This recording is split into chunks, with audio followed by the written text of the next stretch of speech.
My best friend's wife tried to cheat on him with me while he was deployed and said, "He is a pathetic loser, you are the real man." So I made sure she paid for it. Hey, Reddit. So my best friend's wife threatened to tell the cops I assaulted her. In writing. At 11:07 p.m. on a Tuesday. The guy I've known since 7th grade. The guy who was 6,000 miles away serving his country while she was showing up at my door in heels, trying to get me to ruin everything. It didn't go her way. But I'm getting ahead of myself. Let me set the scene before I explain how it all came apart. I, 28 male, run a contracting business. Crew of 6, booked through next spring. Built it from nothing with my hands. I don't do drama, I do invoices. My best friend Cole and I have been tight since 7th grade. We met when some older kids were giving me grief behind the gym and Cole walked up like he owned the place and told them to find something better to do. He was maybe 5'2" at the time, hadn't hit his growth spurt yet, but he had this energy that made people think twice. Those kids scattered. We've been brothers ever since. Growing up, Cole was the one who'd fight anyone who looked at his people wrong. I was the one who'd figure out how to get us out of trouble after he started something. We balanced each other out. He was all instinct and action. I was all planning and patience. Together, we were unstoppable. Still are. Cole joined the Army right out of high school, said he wanted to do something that mattered. Home life was rough, college wasn't in the cards, and there wasn't a clear path forward. The military gave him structure, purpose, a way out. I respected it. Not everyone's built for that life, but Cole was. He thrived, worked his way up, became someone his unit relied on. I was proud of him even when I missed having him around. 3 years ago, Cole met Kendra at some fundraiser event back home during his leave. She was 24 at the time, worked part-time at a real estate office doing administrative stuff, and had this whole polished look going on. Cole was smitten from day one. Said she was the most beautiful woman he'd ever seen. I remember meeting her for the first time at a cookout Cole's family threw. She walked in and photographed the food before saying hello to anyone. Don't get me wrong, she was attractive, but there was something behind her eyes that never quite landed on you. She'd scan a room the way people scan a menu, looking for the best option. She wasn't living a life, she was staging one. I didn't say anything to Cole. What was I supposed to say? Hey man, your girlfriend gives me weird vibes? He was happy. Happier than I'd seen him in years. Kendra made him feel connected to something. That mattered more than my gut feeling. They dated for 2 years, mostly long distance. Kendra played the devoted girlfriend role perfectly, posted constantly about missing her soldier, counting down days, all that military spouse aesthetic content. She built a whole identity around it. It wasn't about Cole. It was about the narrative. They got married about a year ago at a courthouse ceremony right before Cole's next deployment. Small, quick, practical. Cole promised they'd do a big celebration when he got back. He was shipping out to the Middle East for what was supposed to be an 8-month deployment. Before he left, Cole pulled me aside at the going-away gathering his family threw. We were standing on his mom's back porch, just the two of us, the noise of the party muffled behind the screen door. He looked me dead in the eyes. "I need you to keep an eye on things while I'm gone," he said. "Not on Kendra specifically, just the house, the dog, general stuff. You know how it is." I told him I had his back. Didn't even hesitate. That's what brothers do. He hugged me, told me he loved me like family, and shipped out 2 days later. What happened next is why we're here. The first few weeks after Cole deployed were normal. Kendra texted me once asking if I could check on their dog Scooby because she was going to be out of town visiting her sister. No problem. I swung by, made sure Scooby had food and water, took him for a walk around the block. The house was clean, nothing out of place. Easy. Then she texted again a week later. The garbage disposal was making a weird noise. Could I take a look? I'm handy. Cole knew that, so this made sense. I went over, fixed it in about 10 minutes, tightened a loose blade that was rattling against the housing. She offered me something to drink, but I said I had a job site to get to, which was true. We were mid-demo on a bathroom remodel across town. 2 weeks after that, the texts started shifting. "Hey, thanks again for helping with Scooby. You're seriously the best. Cole's so lucky to have a friend like you. I don't know what I'd do without you around." Then came the late-night texts. "Can't sleep. It's so quiet here without him. Do you ever feel like you're just going through the motions? I feel like no one really gets me, except maybe you." I kept my responses short. "Hope you get some rest. Hang in there. Cole will be back before you know it." Gray rock energy. Give nothing to work with. Don't engage. Don't validate. Don't give her anything she can spin into something it's not. She didn't take the hint. One Saturday afternoon, I was at my place working on estimates for an upcoming kitchen remodel when my doorbell rang. I wasn't expecting anyone. My truck was in the driveway, so anyone driving by would know I was home. Opened the door, and there was Kendra, dressed like she was going to a nice restaurant, holding a bottle of something expensive. "Hey," she said with this smile that was working overtime. "I was in the neighborhood and thought I'd stop by. I brought this as a thank you for all your help." I didn't let her in. Stood in the doorway and told her I appreciated the gesture, but I was slammed with work. She looked disappointed, but played it off. Said she understood. Left the bottle on my porch and walked back to her car, glancing over her shoulder twice. I'd already closed the door, but I checked my Ring camera footage later. She'd circled the block twice before pulling into my driveway, and she'd sat in her car for almost 10 minutes before getting out, checking her makeup in the mirror, adjusting her hair. That's not someone who happened to be in the neighborhood. That's someone who rehearsed an entrance. The next few weeks, she started making up reasons to come over. Needed help carrying something heavy from the garage. Wanted my opinion on a paint color for the living room Cole had been meaning to repaint. Had a question about the water heater that was acting up. Every time she was dressed for a date, not a house call. Heels, makeup, outfits that didn't make sense for someone asking about appliances. Every time she lingered. Every time I kept it professional and brief. Then she started testing the waters on Cole. Not the supportive wife stuff she posted online. The real stuff. The ugly stuff. "I don't know, sometimes I feel like I settled," she said one evening when she'd shown up unannounced again, claiming she couldn't get the garage door opener to work. "Cole's great and all, but he's so predictable, you know? Like, there's no excitement, no passion, no spontaneity." I didn't respond, just kept looking at the garage door mechanism I was supposedly there to examine. It worked fine, by the way. She'd probably just unplugged it. "He chose the military over me," she continued, leaning against her car with her arms crossed. "Did you know that? I asked him to get out, to find something that kept him home. He said no, said it was his calling or whatever. That service mattered more than anything else. How pathetic is that? Putting some abstract idea of duty over your own wife? Pathetic." She called my best friend pathetic. The guy who'd served 3 deployments, the guy who signed up because he actually gave a damn about something bigger than himself. The guy who loved her enough to marry her before shipping off to a war zone. Pathetic. I finished checking the garage door, told her it was working fine and she must have accidentally hit the disconnect switch, and left. She looked annoyed but masked it quick. "You're always so busy," she said as I walked to my truck. "We should hang out sometime. Like actually hang out. No projects, just us." "I don't think that's a good idea, Kendra." Her smile flickered, just for a second. Then it came back, sharper, more deliberate. "Why not? We're friends, aren't we? You're Cole's wife. That's the relationship." I drove away. I had a feeling this was heading somewhere ugly, and I wanted the kind of documentation that holds up when someone starts lying. So I screenshotted everything. Over the next month, Kendra escalated hard. Explicit texts. Photos I never opened but screenshotted. And then the wedge attempts. She started telling me Cole talked trash about me behind my back, that he thought my business was a joke, that I peaked in high school, that he only kept me around because I fixed things for free. I didn't respond to any of it, just kept my head down and fixed whatever appliance she'd conveniently broken that week. These were lies, and I knew it, because I knew Cole. 16 years of brotherhood doesn't get erased by a woman who'd been in his life for 3, but I documented every word, every claim, every attempt to isolate me. The final straw before I reached out to Cole came at a mutual friend's cookout in early July. About 30 people, backyard setup, nothing fancy, burgers on the grill, kids running around, typical Saturday afternoon gathering. Kendra was there performing the devoted military wife, showing people photos of Cole on her phone, talking about how much she missed him, about how hard it was to be apart. I was standing by the grill talking to our buddy Declan when Kendra walked up. Declan and I had been friends since I started the business. He'd helped me on a few jobs when I was short-staffed, good guy, reliable, zero tolerance for nonsense. He could read a room better than anyone I knew. Kendra approached with a glass in her hand, and this look in her eyes that Declan later described as predator spotting prey. "Gavin," she said, putting her hand on my chest like we were intimate, like this was something we did. "Can I talk to you for a second? Privately?" I stepped back. "Whatever you need to say, you can say here." Her eyes flashed with irritation.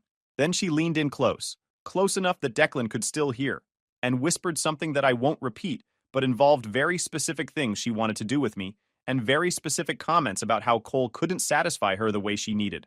I looked her dead in the eyes. "You should go check on Scooby. I'm sure he misses you." Then I walked away. Declan caught up with me a few minutes later, his face somewhere between shock and disgust. "Dude, what was that about?" "Nothing good," I said.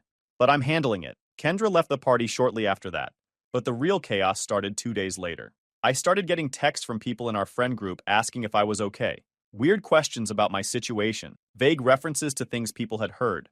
Then my buddy Jordan called me directly. Bro, I gotta ask you something and I need you to be straight with me, he said. Kendra's telling people you've been hitting on her, like aggressively. She says you've been texting her inappropriate stuff and showing up at her place uninvited. She's telling everyone she's uncomfortable around you. I laughed. Actually laughed out loud. Jordan, that's the most ridiculous thing I've ever heard. I figured it was bull, but she's been crying to everyone about it. Some people are buying it. She's playing the scared military wife whose husband's best friend is harassing her. It's a whole performance. And there it was. She flipped it fast. Made me the villain before I could speak. She played scared so fast it would make your head spin. I'd rejected her at a cookout surrounded by witnesses, so she sprinted to everyone we knew and rewrote the scene with herself in the lead role. Over the next week, I got iced out. People stopped inviting me to things. Group chats went quiet when I entered. A couple of guys in the group confronted me separately, wanting to hear my side. I kept it simple. Ask her to show you the texts, the ones she claims I sent. She won't, because they don't exist. None of them asked her. But the seed was planted. Now they had something to chew on. Then I lost the Dawson job. I'd been in talks for 3 weeks with a couple over in Ridgemont about a full kitchen and bath remodel. Signed the scope of work, ordered materials, had my crew scheduled to start demo the following Monday. It was a $38,000 job. 6 weeks of work for my guys. The wife called me on a Thursday morning. Voice tight, wouldn't make small talk. Said they'd decided to go in a different direction. When I asked if something had changed, she got quiet for a second and said, "We just think it's best." Click. I found out later from Declan that the wife was in some neighborhood Facebook group with 2 women from Kendra's circle. You do the math. I never got details on what exactly was said, but I didn't need them. When you're a small contractor, your name is your business. One whisper in the right ear, and 38 grand evaporates overnight. That hit different. The social stuff I could stomach. Losing friends hurts, but it's recoverable. Losing money that my crew was counting on? That put food off someone's table. That wasn't just Kendra messing with me. That was her messing with 6 guys who had nothing to do with any of this. Refunded their deposit that same day. Didn't need a chargeback on top of everything else. Documented the loss, the amount, the cancellation. Added it to the file. Then came the threat. Kendra texted me on a Tuesday night at 11:07 p.m. I still have the screenshot saved in 3 different places. I know you're trying to turn people against me. Stop. If you say anything to Cole, I swear to God I'll tell everyone you assaulted me. I'll go to the police. I'll ruin your life, your business, everything. You think anyone's going to hire a contractor who has that kind of accusation hanging over him? Try me. I read that message about 15 times. I saved it to my laptop, my phone, and the encrypted drive, and added it to the case file. She just threatened to file a false police report to cover her tracks. And she put it in writing. She'd already written the ending. She just didn't know it was hers. I called Cole the next day.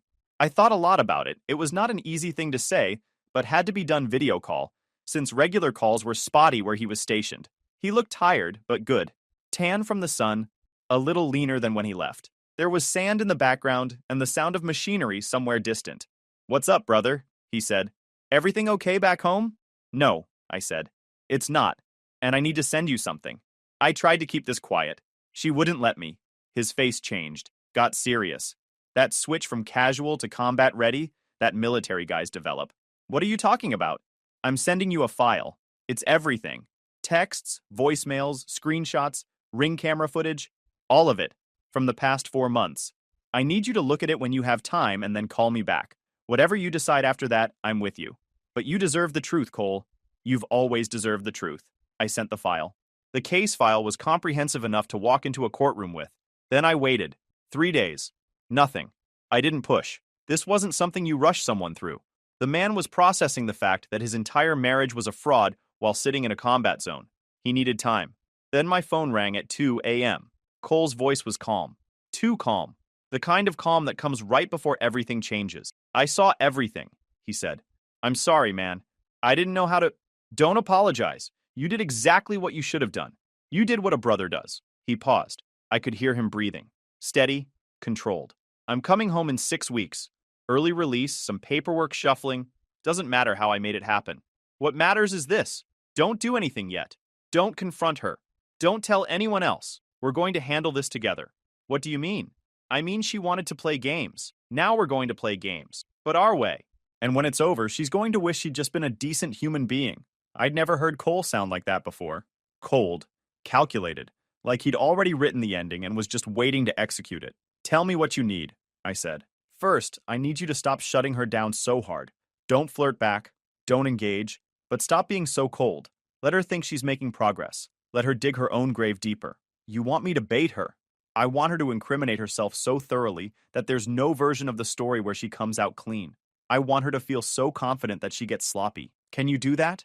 I thought about everything she'd put me through, the lies she'd spread, the threats she'd made, the way she'd called my best friend pathetic behind his back while posting heart emojis online, the 38 grand my crew lost because she couldn't keep her poison to herself. Yeah, I said. I can do that. Good. I'll handle everything else from here. Legal, financial, the setup. You just keep her thinking she's winning. The next 6 weeks were a masterclass in patience and strategy. Cole played the perfect husband from overseas. Calls every few days, flowers delivered to the house, sweet messages about how much he missed her, how he couldn't wait to hold her again, how she was the only thing getting him through the deployment. Kendra ate it up, posted about it constantly. My husband is the best. Can't wait for him to come home. True Love Military Edition. She had no idea he'd seen everything. No idea the flowers were cover. No idea every sweet word was part of the setup. Meanwhile, I followed Cole's instructions. Stopped being as cold. Responded to her messages with things like, hope you're doing okay, and let me know if you need anything. Nothing flirtatious, just warmer than before. Opened the door a crack. She kicked it down. Over the next few weeks, she sent more explicit texts, more photos, more voicemails talking about leaving Cole and how I was the one she really wanted. Same playbook, just louder. I saved every single one. The file was getting massive. Court ready. About 3 weeks into the plan, Kendra almost blew the whole thing up. She texted me one afternoon, and the tone was different. Careful. Testing. Hey, did Cole sound weird to you on his last call? He said something about knowing who his real ones are. Made me kind of nervous. Did you say something to him? My stomach dropped. I stared at that text for a solid 5 minutes before responding. Too defensive and she'd know. Too casual and she'd press harder. I went with confused. Weird how? He sounded normal when I talked to him last week. Probably just deployment stuff, man. Those guys get philosophical when they're bored. She didn't respond for 2 hours. Longest 2 hours of the whole 6 weeks. Then, yeah, you're probably right. I'm overthinking it, lol. I exhaled. But I called Cole that night and told him to dial back the poetic stuff. Keep it simple. Miss you, love you, counting the days. Nothing that could be read as loaded. Good catch, he said. She's smarter than she acts. Then, 4 days later, she showed up at my house unannounced. My Ring camera pinged, and I glanced at my phone. Kendra's car, pulling into the driveway. I was at my kitchen table with Declan, the case file open on my laptop. Printed timeline spread across the table. Encrypted drive plugged in. Declan, move. He didn't ask questions. Swept the papers into a folder, I slammed the laptop shut and shoved the drive into a kitchen drawer. Declan grabbed his keys and ducked out through the garage side door about 15 seconds before I heard her knock on the front. I opened the door. She was in a sundress this time, no pretense of a house repair excuse. Hey, can I come in? I really need to use the bathroom. Bathroom's being redone, I said. Ripped the tile out yesterday. A lie, but a believable one for a contractor. She tried to look past me into the house. I shifted to block the angle. She held eye contact for a beat too long, like she was trying to read something off my face. My pulse was doing things it shouldn't have been doing. You okay? She asked. You seem tense. Long day. Got a walkthrough tomorrow morning, and I'm buried in estimates. She studied me for another second, then smiled. Whatever she'd been looking for, she either didn't find it or convinced herself she was imagining things. Okay, well, I just wanted to say hi, and that I've been thinking about what you said last week, about letting you know if I need anything. She bit her lip. I might take you up on that. Sure. Get home safe, Kendra. I closed the door, waited until her car was gone from the ring feed, and called Cole. She almost walked into the whole operation, I said. But she didn't, he said. Stay the course. Declan helped me lock everything down that night. Encrypted drive, cloud copies verified, and the hard stuff moved to his place in case Kendra ever got curious. He was the only one besides Cole in the loop. This is absolutely insane, he said, scrolling. She really thought she could pull this off? She thought I'd either sleep with her or shut up, I said. She bet wrong. While I kept stacking receipts, Cole handled the legal side. He found a shark of a military divorce attorney and started quietly separating everything. Money into accounts she didn't know about, beneficiaries changed, her removed from whatever he could without setting off alarms. Documented, clean, defensible. Cole also called it early. Once cornered, she'd try the false accusation play. She'd already threatened it in writing, so we made sure she couldn't sell it. I collected notarized statements from Declan, Jordan, and 2 others about the cookout and her smear campaign. Added the ring footage too, every random visit to my house, dressed for a date, lingering, leaving mad. By the time his homecoming hit, we had a full timeline. Texts, voicemails, screenshots, ring clips, witnesses, and legal prep ready to fire. And Kendra had no idea she'd been building the case against herself. Kendra insisted on a big homecoming party. Of course she did. Nothing says devoted military wife like an audience. She spent 2 weeks planning it and posting nonstop. My soldier is coming home with all the usual emoji theatrics. Cole fed it, told her he wanted a real celebration, that he missed everyone, that he just wanted to feel normal again. He even suggested inviting the people who'd been icing me out. Said he wanted the whole crew there. Kendra ate that up. More eyes, more phones, more, look how supportive I am. Saturday afternoon at their place. Around 45 people confirmed. Cole flew in the day before and stayed with me, told Kendra he wanted to surprise her at the party for maximum impact. She loved that too. She thought she was setting the stage for her big moment. She was, just not the one she expected. The party was in full swing by 3 p.m. Backyard decorated with red, white, and blue everything. Tables, catering, a rented speaker system. Kendra was in her element, floating from group to group, accepting compliments on her outfit, her decorating, her dedication to her soldier husband. I showed up early, stayed in the background. A few people gave me weird looks, the ones who'd bought Kendra's version. I didn't engage, just waited. Declan was positioned near the back door, phone ready, recording as backup. At 3:30, Cole walked through the back gate. Kendra spotted him first. The performance began immediately. She sprinted across the yard, threw herself into his arms, sobbing loud enough for everyone to hear. "Baby, oh my God, you're home. I missed you so much, every single day." Cole hugged her back, smiled, played the part perfectly. The crowd cheered. Phones came out. Content was being created from every angle. For about 15 minutes, everything looked like a perfect military homecoming story. Cole made the rounds, hugged people, shook hands, thanked everyone for coming. Kendra stayed attached to his side, touching him constantly, making sure everyone saw the performance. Then Cole asked for everyone's attention. "Hey, can I get everyone to gather around for a sec? I want to say a few words." The crowd formed a semicircle in the backyard. Kendra beamed beside him, already anticipating the praise. Cole raised his glass. "First, I want to thank all of you for being here. Coming home after a deployment is always surreal. You spend months in a totally different world, and then suddenly you're back, surrounded by the people you love. It means more than you know." Murmurs of appreciation. A few welcome home shouts. I also want to thank my wife for holding things down while I was gone. Running the house, taking care of Scooby, being here when I got back. Kendra's smile widened. This was her moment. And I want to thank my best friend Gavin for keeping an eye on things, for being someone I could trust completely, for being a brother in every way that matters. I nodded back. The crowd was still warm, still unsuspecting. Then Cole's tone shifted. "But I learned something while I was overseas. Something important. I learned that loyalty isn't just a word you throw around. It's a standard. It's how you act when no one's watching. It's what you do when it would be easy to do something else.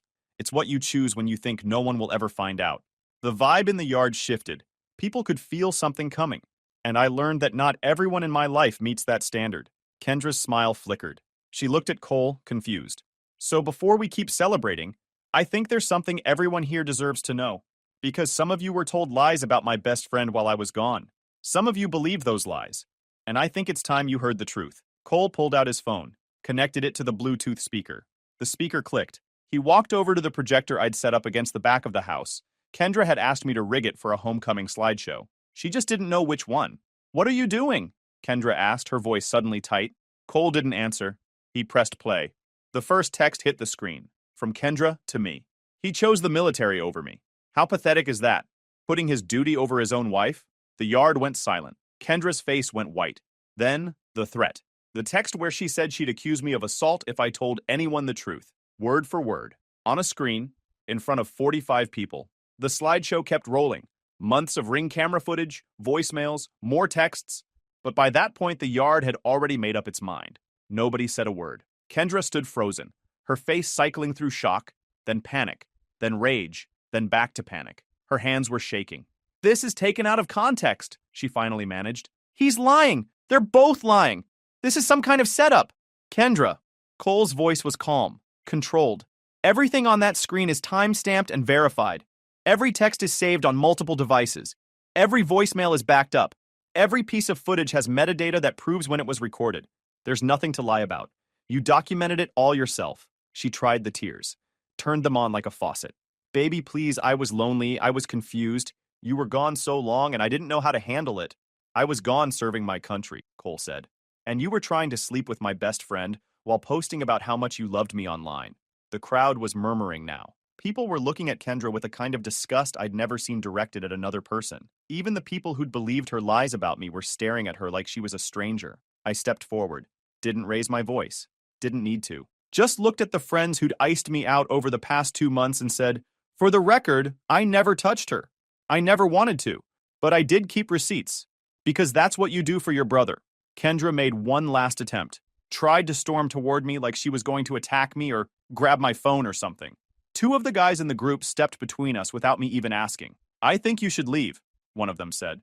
She looked around the yard. 45 faces staring back at her. Not one ally. Not one defender. Not one person willing to take her side. Her Instagram career as a military wife influencer was over. Her marriage was over. Her reputation was over. She grabbed her purse and practically ran to her car. I watched her drive away through the back gate, tires screeching as she peeled out of the driveway. The party continued, believe it or not. People came up to Cole and me for the next 2 hours, apologizing for believing her lies, asking questions about what happened, expressing support. Declan made a toast to friendship and loyalty that actually got a little emotional. By sunset, it felt less like a homecoming party and more like the air had finally been cleared. The fallout was everything we'd prepared for and then some. Socially, Kendra was done by Monday morning. Screenshots of the screenshots. Stories shared and reshared. Half the town knew what she'd tried to do before the week was out. Her Instagram went private, then got deleted entirely. The military wife brand she'd spent years building was radioactive. Legally, Cole filed for divorce the following week. His attorney took that evidence file and used it to gut every bit of leverage Kendra thought she had. No alimony, no benefits, no piece of the savings he'd built during their marriage. She walked into negotiations thinking she had cards to play. She didn't have a hand. Financially, she was cooked. She'd been living off Cole's income the entire marriage, working maybe 15 hours a week when she felt like it. Suddenly, she had nothing. No income, no savings, no one willing to help. Her family was humiliated. Her friends disappeared the moment she stopped being useful. About a month later, she tried one last play. Filed a complaint with Cole's commanding officer claiming physical and emotional abuse. Made up incidents. Named dates and times. Investigation opened. Cole questioned. 48 tense hours. Then the investigator reviewed the same evidence file that had already ended her marriage and her reputation. No merit. Kendra was officially warned about filing false reports. Cole got a clean record. Full honorable standing. Kendra got consequences. About 6 weeks after the divorce was finalized, Kendra showed up at my place. Not Cole's place, mine. Because Cole's new apartment was in a gated complex, and she couldn't get past the call box. So she defaulted to the last address that used to open for her. Old habits. It was a Tuesday evening. Cole and I were in my garage going over a quote for a commercial job I'd just landed. He'd been helping me with the numbers. Turns out the guy who can coordinate supply drops in a war zone is pretty useful when you need to price out 50 sheets of cement board and a dumpster rental. My Ring camera pinged. I glanced at my phone and almost choked on my drink. Cole. What? I turned the screen toward him. Kendra's car in the driveway. Her sitting in the driver's seat, mascara already running, tissues in her lap. Full production value before she'd even knocked on the door. Cole stared at the screen for about 3 seconds. Then he laughed. You want to handle it or you want me to? I asked. Together, he said. Same way we handle everything. We walked to the front door. Opened it right as she was raising her fist to knock. She looked terrible. And I don't mean that as an insult. I mean she looked like someone who'd been running on fumes for weeks. Hair unwashed, no makeup, sweatpants. This was not the Kendra who used to show up in heels and a sundress trying to seduce me. This was the version that exists when there's no audience left to perform for. Cole, she started, and the tears came immediately, on cue, like muscle memory. Please, I made a mistake. I made the worst mistake of my life, and I know that. I've been going to therapy, and I've been working on myself, and I just need you to hear me out. 5 minutes. That's all I'm asking. Please. Cole leaned against the doorframe, crossed his arms, didn't say a word. She took that as an invitation to keep going. I was lonely, okay? You were gone, and I was scared, and I didn't know how to handle it. I'm not making excuses. I'm just explaining. I never actually did anything with anyone. I never crossed that line. It was just talk. Just stupid, desperate talk because I was falling apart without you. I couldn't help it. I snorted. She shot me a look. This is between me and my husband. Ex-husband, I said. And you're on my porch. Cole still hadn't moved, hadn't blinked, just watched her the way you watch someone try to return a clearly used item without a receipt. Kendra, he said finally, you called me pathetic. I didn't mean, you told my best friend I couldn't satisfy you. That was just, you threatened to tell the police he assaulted you, in writing, to cover up the fact that you were the one chasing him for months. I was scared, you filed a false abuse claim with my commanding officer, tried to end my career. My career, Kendra. The thing you used to call pathetic. She was full-on sobbing now. Hands shaking, nose running, the whole thing. 6 months ago, this would have worked on half the people we knew. Now it just looked like someone running a play they'd already been benched for. I've changed, she whispered. I swear to God I've changed. Just give me one more chance. One. I'll do whatever it takes. Counseling, therapy, whatever you want. I'll sign anything. I just can't do this alone. Cole looked at me. I looked at Cole. We had one of those silent conversations you can only have with someone you've known for 16 years. Then Cole looked back at her. Kendra, I spent 8 months in a combat zone thinking about coming home to you. You spent those same 8 months trying to sleep with the guy standing next to me. You didn't just betray me. You tried to destroy both of us when it didn't work. And now you're standing on his porch asking me to forget all of that because you're lonely again? He let that hang in the air. You're not here because you've changed. You're here because you ran out of options. There's a difference. And I learned it from you. She opened her mouth. Nothing came out.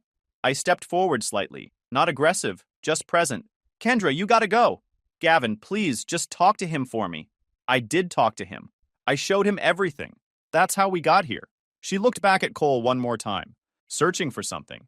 A crack, a hesitation, some flicker of the guy who used to send her flowers from 6,000 miles away.